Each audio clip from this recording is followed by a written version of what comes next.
우리 오늘 묵상하실 말씀은 역대하 3장 1절에서 우리 17절까지 말씀입니다. 역대하 3장 우리 1절에서 우리 17절까지 말씀을 우리 함께 천천히 교독하시겠습니다. 솔로몬은 예루살렘 모리아산에 주님의 성전을 짓기 시작하였다. 그곳은 주님께서 그의 아버지 다윗에게 나타나셨던 곳이다.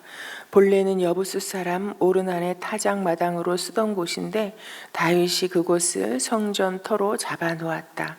성전을 짓기 시작한 때는 솔로몬이 왕 위에 오른 지 4년째 되는 해 둘째 달 초이틀이었다. 솔로몬이 짓는 하나님의 성전의 규모는 다음과 같다. 옛날에 쓰던 자로 성전의 길이가 60자, 너비가 20자이다. 성전 앞 현관은 길이가 성전의 너비와 같이 20자이고 높이는 120자인데 현관 안벽은 순금으로 입혔다. 솔로몬은 또 본당 안벽에 잣나무 판자를 대고 순금을 입히고 그 위에 종려나무 가지와 사슬 모양을 새겼다. 그는 보석으로 성전을 꾸며서 화려하게 하였는데 그 금은 바르와임에서 들여온 금이다. 그는 성전 안에 들보와 문지방과 벽과 문짝에 금박을 입히고 벽에는 그룹들을 아로 새겼다. 그는 또 지성소를 지었다. 그 길이는 성전의 너비와 같이 20자이고 너비도 20자이다. 600달란트의 순금 금박을 내부에 입혔다. 못의 무게만 하여도 금 50세겔이 나갔다. 다락에 있는 방들도 금으로 입혔다. 그는 지성소 안에 2개의 그룹 형상을 만들어 놓고 금으로 입혔다. 그 그룹이 날개를 편 길이를 서로 연결시키며 20자이다. 첫째 그룹의 한쪽 날개 길이는 5자인데 그 끝이 성전 벽에 닿고 다른 쪽 날개 역시 그 길이가 5자인데 그것은 다른 그룹의 날개에 닿았다. 둘째 그룹의 한쪽 날개 길이 역시 5자인데 그 끝이 성전 벽에 닿고 다른 쪽 날개 역시 그 길이가 5자인데 그것은 첫 번째 그룹의 날개에 닿았다. 이 그룹들이 날개를 편 길이를 서로 연결시키면 20자이다. 그룹들은 성전 본관 쪽을 바라보고 있었다. 그는 또 청색 실과 자주색 실과 홍색 실과 가는 배로 휘장을 짜고 그 위에 그룹들의 모양을 수놓았다. 성전 앞에는 높이 35자짜리 기둥들을 세우고 그것들의 꼭대기에는 5자 높이의 기둥머리를 얹었다. 그는 또 목걸이 모양의 사슬을 만들어서 2 기둥머리에 두르고 석류 모양 100개를 만들어서 그 사슬에 닿았다. 함께 읽으십니다. 이렇게 그는 성전 본관 앞에 2 기둥을 세웠는데 하나는 오른쪽에 다른 하나는 왼쪽에 세웠다. 오른쪽에 세운 것은 야긴이라고 부르고 왼쪽에 세운 것은 보아스라고 불렀다. 아멘. 여러분, 우리가 솔로몬을 여러 가지 사건을 통해서 참으로 그가 일천번제의 사람이었고 그리고 참으로 하나님의 백성을 다스릴 지혜를 구할 때 하나님께서 그가 구하지 아니한 세상의 부와 영예까지 참으로 허락하셨고 그리고 저는 솔로몬을 생각하면 아버지 한 사람 잘도 가지고 참으로 그 인생이 하나님께 전무후무한 복을 받은 사람이다라고 생각합니다. 그런데 사실은 그에게 있어서 가장 중요한 그가 한 일은요. 하나님의 이름을 받들어 모실 성전을 지은 사람이라는 것입니다. 여러분, 솔로몬은 하나님의 성전을 지은 사람입니다. 오늘 드디어 이제 성전을 짓기 시작하면서 그 성전에 대한 여러 가지 이야기들이 나오고 있습니다. 여러분, 이스라엘 이때 백성들에게 있어서 성전은 어떠한 의미입니까? 하나님께서 임재하셨다라는 그 상징입니다. 참으로 이 성전을 통해서 보이지 않는 하나님을 보이는 하나님처럼 하나님 앞에 나아가 참으로 예배를 드리고 하나님께 영광을 올려드렸던, 그리고 이들의 삶은요 철저하게 성전 중심의 삶이었잖아요. 성전으로부터 하나님께서 부어주시는 그 은혜와 복이 백성들의 삶 가운데, 그리고 백성들의 삶의 모든 면면에 구체적으로 하나님의 이런 말씀을 적용하면서 살아가는 성전 중심의 삶이었습니다. 여러분, 그런데 이 성전이 오늘 1절에 보면 어디에 세워졌느냐, 그 터가 어디인가, 예루살렘 모리아 산이라고 말하고 있습니다. 예루살렘 모리아 산. 여러분, 예루살렘의 이 모리아 산은 굉장히 의미가 있는 터이잖아요. 여러분, 그곳은 솔로몬도 이야기합니다. 주님께서 그의 아버지 다윗에게 나타나셨던 곳이다.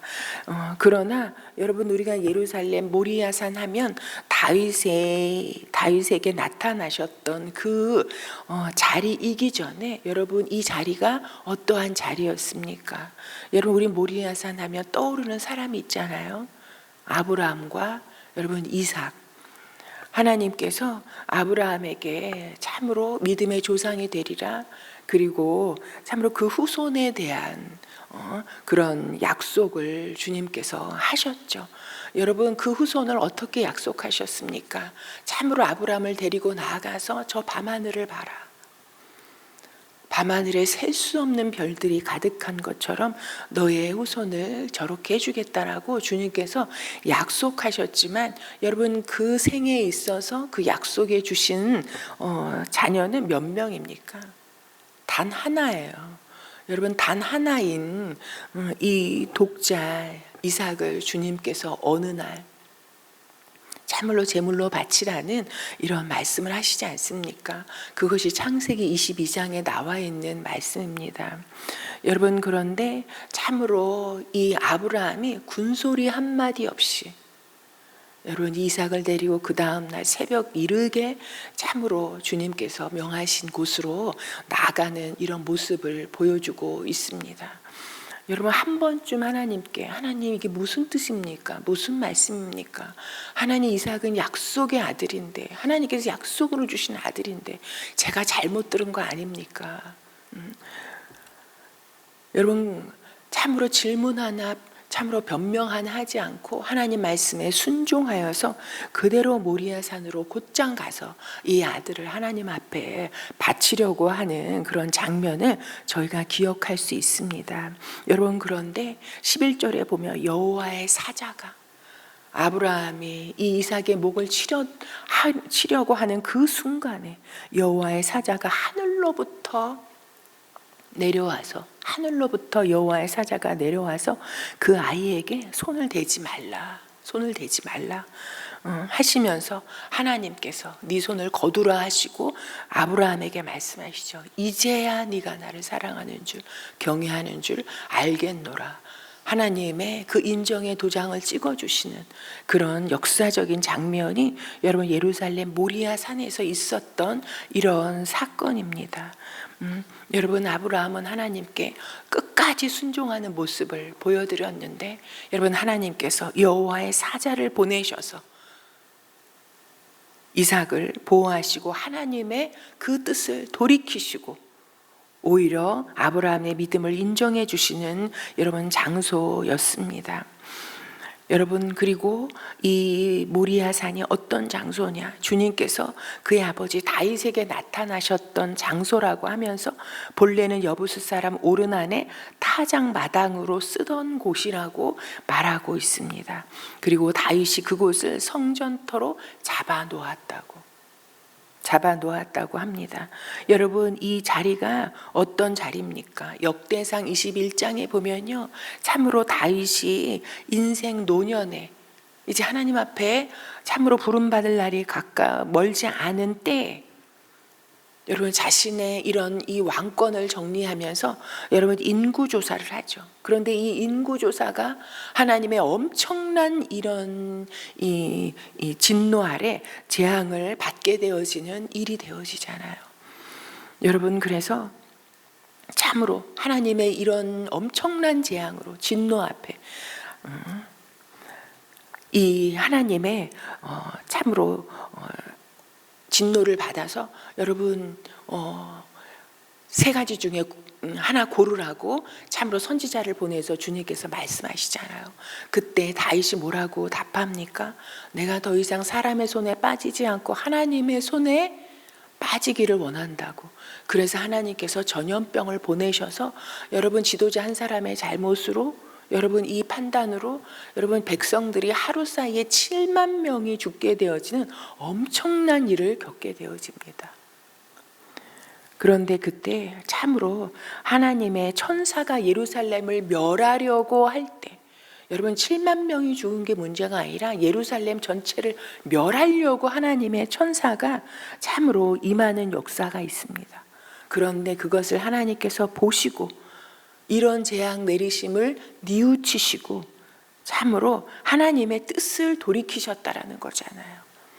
여러분 믿었던 다윗의 이런 인구조사라는 엄청난 실수로 말미암아 하나님께서 예루살렘을 다 멸하려 하셨던 이 뜻을 돌이키사 참으로 하나님의 천사의 손을 거두게 하시죠. 이제 족하다. 내 손을 거두라. 여러분 그때 하나님의 천사가 여부수 사람 오르난의 타작마당 곁에 서 있었다라고 이야기합니다. 그래서 다윗은 참으로 이곳을 성전터로 잡아 놓았다라고 말하고 있습니다. 여러분 이 성전에 대한 감동과 성전을 어떻게 지을지 그리고 성전을 짓는 데 필요한 모든 여러분 재료들을 이미 다 준비해 놓은 게 누굽니까? 다윗이에요. 여러분 그것을 참으로 그 일을 진행했던 것이 여러분 솔로몬입니다.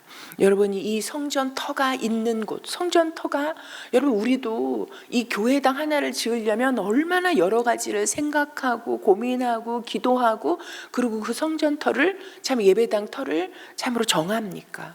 여러분 이때는 더하지 않았겠습니까?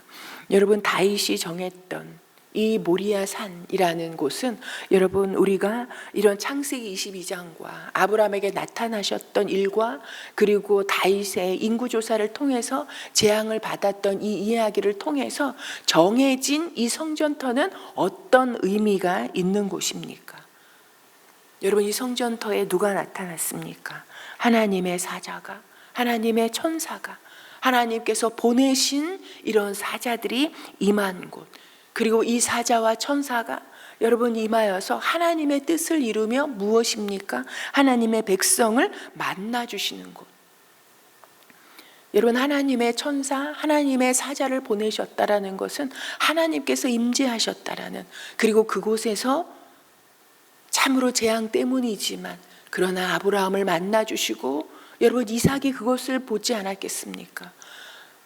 하나님의 천사가 임한 곳 그리고 백성들을 만나주시는 곳이 바로 이 성전터 모리아 산의 이 장소였습니다. 그리고 여러분 이 자리에서는 어떤 일이 일어났습니까? 여러분 하나님께서 계획하셨던 그 뜻을 돌이키시는 역사가 이 자리에 있었습니다. 여러분 이삭이 죽을 뻔했잖아요. 이삭이 죽을 뻔한 그 상황에 하나님께서 뜻을 돌이켜서 죽음에서 생명으로 그를 옮기실 뿐만 아니라 여호와 일에 하나님께서 준비하신 이런 제물을 통해서 하나님께 예배를 드리게 하셨던 곳이 바로 이 성전터였습니다. 또한 여러분 이 인구조사로 말미암아 이 재앙으로 예루살렘 주민이 다 멸절당할 상황이었다니까요. 그런데 하나님께서 뜻을 돌이키셔서 그 재앙을 거두시고 하나님의 뜻이 돌이켜진, 여러분 그래서 죽어 마땅한, 죽을 수밖에 없었던 재앙 아래, 이런 사망 아래에 있었던 참으로 우리들인데 우리들을 하나님의 천사를 보내시고 하나님께서 임재하셔서 우리를 만나주시고 그리고 우리에게 내리려고 하셨던 그 재앙에 대한 뜻을 돌이키셔서 우리를 살리시고 우리에게 회복을 주시고 생명을 주시고 여러분 우리를 하나님 앞에 예배드리는 자로 바꾸어 주시는 하나님의 뜻이 돌이켜지는 곳이 바로 이 성전터인 곳입니다. 여러분, 우리가 날마다 고백하잖아요. 우리는 죽을 수밖에 없는 자였다고. 여러분, 우리는 죄와 허물로 정말 살면 살수록 내게서부터 나타나는 것은, 내게서부터 나오는 것은 여러분 죄와 허물뿐이라는 것을 고백하지 아니할 수가 없지 않습니까? 신앙생활을 이만큼 해왔는데도 불구하고 여러분, 우리는 끊임없이 넘어지고 자빠지고 또 실수하고 상처 주고 상처를 입고 누구를 죽이고 참으로 넘어뜨리고, 여러분, 우리는 죽을 수밖에 없었던 운명이었고 죽을 수밖에 없는 이런 삶을 살고 있는 것이 우리라는 생각이 듭니다. 여러분, 그런데 그러한 상황에 있던 우리라 할지라도 하나님 전에 나와서, 이 성전에 나와서 우리가 하나님께 예배를 드릴 때 주님 우리를 어떻게 하십니까?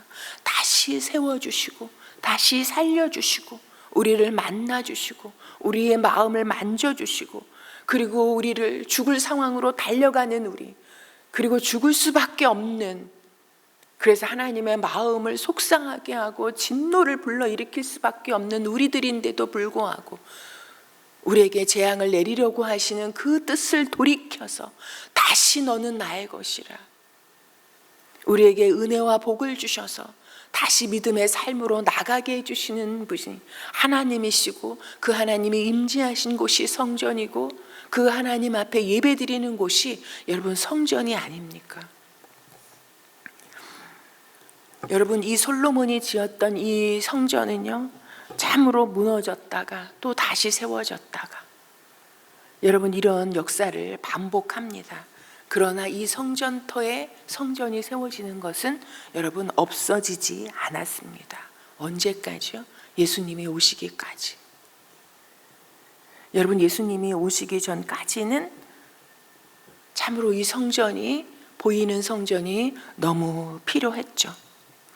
이 성전의 의미를 가지는 곳이 여러분 필요했습니다. 그러나 예수님께서 이 땅에 오시면서 여러분 더 이상 성전은 없어지고 이 보여지는 성전의 의미는 사라졌습니다.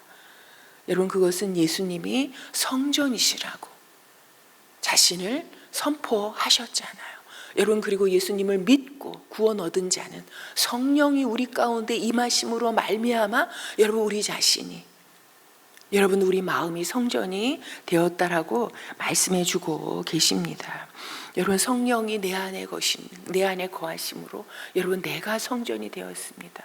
여러분, 그래서 우리는요 다 걸어 다니는 성전이잖아요. 여러분, 그래서 우리가 복의 근원이라는 말이 무엇입니까? 내가 가는 곳마다 그곳에 하나님이 임재하시고 하나님께서 재앙의 뜻을 돌이키시사 은혜와 복을 내려주시는, 그것을 보이는, 세상 가운데 선포하는, 보여주는 여러분 그런 성전이잖아요. 하나님의 임재와 뜻을 돌이키셔서 구원하시는 그 은혜가 어떠한지 나를 봐라. 내가 어떤 자였는데 내가 오늘 하나님의 그 뜻을 돌이키시는 은혜로 말미암아 이렇게 구원받고 하나님을 예배하는 자가 되었고 하나님의 은혜와 복으로 사는 자라는 것. 그래서 내가 가는 곳마다 성전이 어떠한 곳인지, 성전에 임재하시는 하나님의 역사가 어떻게 나타나는지, 그 하나님께 예배드리는 자의 삶이 어떠한지, 그 받는 복이 무엇인지를 보여주는 것이 여러분 복의 근원된 여러분 성전인 우리의 삶이라고 다시 한번 생각하게 됩니다. 여러분, 그래서 오늘 말씀에 보면요, 솔로몬이 성전을 짓는데요, 성전 안벽은 순금으로 입혔고 본당 안벽은 잣나무 판자를 대고 순금으로 입히고, 그리고 보석으로 성전을 화려하게 꾸미고 성전 안에 그런 모든 것들을 참으로 금박을 입히고, 그리고 참으로 그 성전 내부를 다 600달란트의 순금 금박으로 입혔다고. 그리고 성전 안에 이런 방들을 다 금으로 입혔다고. 그리고 지성소 안에도 여러분 이 두 개의 그룹 형상을 만들어 놓고 금으로 입혔다고. 여러분, 오늘은 보면요, 성전 안을 어떻게 꾸몄는지, 어떤 재료로 꾸몄는지를 참으로 기록하고 있습니다. 여러분, 성전 안에, 본당 안에, 안벽에 여러분 무엇으로 했다고 말합니까? 온통 다 금이잖아요. 여러분 무엇입니까? 성전 밖도 중요하지만 성전, 여러분 사실 예루살렘 성전이요, 밖에 이 외벽보다 오히려 이 안이 더 중요한 것을 우리가 알 수 있지 않습니까? 이 안을 참으로 영혼을 상징하는 이런 금으로 가장 귀한 것으로 가득가득 채워가는 것을 우리에게 말씀해 주고 있습니다. 여러분 무엇입니까? 귀한 것들로 성전을 건축하고 가장 귀한 금으로 꾸미고 채우고, 여러분 우리가 성전이잖아요. 여러분 우리의 드러나는 삶의 이런 외모도 중요하지만 중요한 건 진정 하나님께서 임재하시는 이 성전의 내 안을 가장 귀하고 거룩한 것으로 참으로 채워가기를 하나님께서 말씀하고 계시다는 것입니다. 그러기에 여러분 우리가 늘 말씀과 기도를 붙잡고 살아야 된다라고 우리가 날마다 이야기하잖아요. 여러분 그것이 왜입니까? 성전인 내 안을 말씀과 기도로 채워서 우리가 가는 곳마다 하나님의 말씀과 기도와 성령의 역사가 나타나지기를 소망하는 그런 마음이 아니겠습니까? 여러분 우리가 무슨 겉모습도 잘 꾸며야죠. 하나님을 믿는 사람들이 참으로 깔끔하고 깨끗하게 여러분 우리가 꾸며야죠. 그러나 그 어떤 것보다도 우리의 내면을 하나님의 귀한 것으로 참으로 채워가는 것, 그것을 입혀가는 것, 여러분 그러한 오늘이 되기를 소망합니다. 여러분 그리고 오늘 보면 성전에 없던 것이 세워졌죠. 성막에는 없던 것이 세워졌죠. 솔로몬 성전에 무엇입니까? 참으로 두 기둥이 세워졌잖아요. 그래서 야긴과 보아스라는 기둥의 이름까지 이렇게 참 붙였습니다. 여러분 야긴은 무엇입니까? 하나님이 세우셨다라는 뜻이라고. 또 보아스는 무엇입니까? 하나님의 힘, 하나님이 참으로 이 하나님의 능력, 이것을 말하고 있습니다. 여러분 솔로몬은 철저하게 이 성전을 통해서 고백하고 있습니다. 이 성전은 내가 지은 것이 아니라 하나님께서 세우셨고, 이 성전을 통해서 하나님의 그런 힘과 능력이 선포되어지는, 하나님의 능력과 그 힘으로 하나님의 백성을 돌보시고 인도하시는 그 하나님이시라는 것을 이렇게 고백하고 있습니다. 여러분 하나님께서 친히 세우셨다라는 거예요. 여러분 성전된 우리가 참으로 이 자리에 나올 수 있었던 것도, 우리가 구원받을 수 있었던 것도, 여러분 내 자격과 내가 뭘 해서입니까? 아니잖아요. 우리가 하나님 앞에 이렇게 설 수 있는 것도 하나님께서 우리를 불러 이 자리에 세워주셨고, 은혜를 베푸시는 하나님의 그 힘과 죄와 사망 권세를 이기신 하나님의 능력이 아니고는 여러분 죽을 수밖에 없었던 자리가 오늘 생명으로 발견되어져서 오늘 하나님 앞에 예배 드릴 수 없었습니다. 여러분 그러기에 우리가 이 두 다리로 걸어갈 때 여러분 우리가 참으로 속으로 고백했으면 좋겠어요. 오른쪽 다리로 내디딜 때는 야긴, 왼쪽 다리로 내디딜 때는 보아스, 야긴, 보아스, 야긴, 보아스. 이렇게 우리가 오늘 발걸음을 걸으면서 나를 세우신 분은 하나님이시다. 하나님의 힘과 능력이 나와 함께 하신다. 이런 담대함으로 어느 자리에 가든지 성전된 삶, 믿음의 삶, 그래서 하나님께 예배를 드려 하나님을 기쁘시게 하는 삶을 살아가는 우리가 되기를 소망합니다. 여러분 우리가 오늘은 나라와 민족을 위해서 기도하는 날입니다. 여러분 이 나라가 처해 있는 안팎의 여러 가지 어려움들이 너무 많잖아요. 여러분 우리 세워진 대통령과 위정자들에게 참으로 이 나라를 바르게 이끌어갈 수 있는, 올바른 길로 이끌어갈 수 있는 지혜와 힘을 공급해 달라고 우리가 함께 기도했으면 좋겠습니다. 여러분 그리고 우리가 오늘은 선교사님들을 위해서 기도하는 날인데요. 참으로 아프간 난민들의 어려운 상황이 현장에 가서, 여러분 그 아프간 주변의 나라들의 현장에 가서 보면 참으로 이루 말할 수가 없더라고요. 여러분 인간의 참으로 이 울부짖는 내면에 이런 비명이 가득한 곳이고, 참으로 가족이 그냥 눈앞에서 다 갈라지게 되어지는, 생사를 참으로 가르는 일들이 눈앞에 펼쳐지고 있는 상황입니다. 여러분, 아프간 난민들의 참으로 떠돌고 있는 그 삶을, 그 언제 붙잡혀갈지, 언제 죽음을 당할지 알지 못하는 두려운 상황 가운데 있는 상황에 있는 사람들을 주님이 찾아가 주셔서 참으로 불쌍히 여겨 주시옵시고 그들에게 생명의 호흡을 불어넣어 주시기를 우리 함께 기도했으면 좋겠습니다. 그리고 이들의 어려운 상황을 돕고 있는 우리 선교사님들에게 참으로 필요한 것들을 공급해 주시고 주님의 마음과 주님의 시선으로 그 상황을 바라보며 잘 사역하고 도울 수 있는 우리 선교사님들이 될 수 있도록 위하여서 함께 기도하시고 가지고 나오신 기도 제목 올려드리고 돌아가시겠습니다.